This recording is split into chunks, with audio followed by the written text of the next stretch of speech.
Hello students, ये video मेरी live classroom में से सिलेक्टेड इलस्ट्रेशन है। ये set of videos are designed so that आपको जेईई और नीट की प्रिपरेशन के लिए नेविगेशन मिलता रहे। इस बार एक अच्छा क्वेश्चन लेते हैं वेक्टर्स के अंदर। एक बॉडी पहले यहाँ पे था 5i cap plus j cap initial position. इसको मूव किया फाइनल पोजीशन पे 3i cap plus 4j cap पे।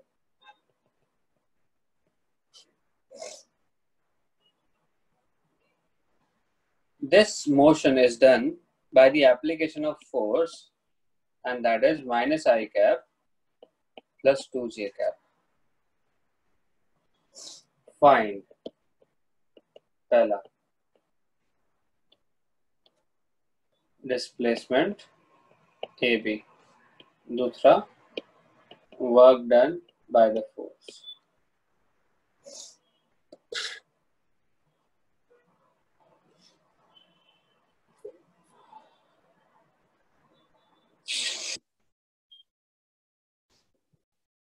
वेक्टर्स में याद आ रहा है हमने क्या बोला था? अगर कोई ऑब्जेक्ट ए से बी तक जा रहा है तो displacement vector is B vector minus A vector. अगर ए से बी जा रहा है तो B vector minus A vector होता है ना। तो 3i cap plus 4j cap minus 5i cap plus j cap, तो कितना है? Minus 2i cap plus 3j cap. ये डिस्प्लेसमेंट वेक्टर है। फोर्स वेक्टर क्या है? Minus I cap plus 2j cap.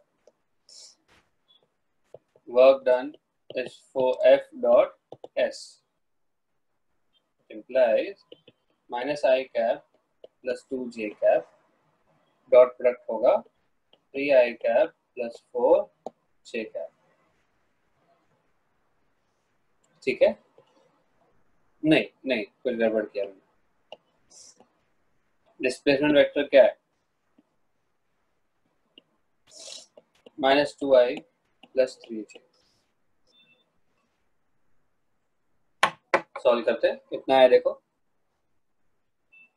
i को i से करो प्लस 2, j को j से करो प्लस 6, 8 जूल।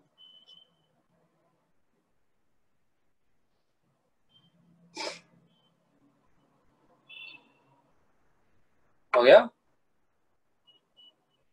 याद आ रहा है? हमने डिस्प्लेसमेंट निकालना सीखा था वेक्टर्स के अंदर। So students, the illustration was helpful, right? Press the subscribe button and the bell icon so that हम जब वीडियो अपलोड करें आपको तुरंत नोटिफिकेशन मिले and you keep testing your concepts so that you are on the right track. Thank you so much.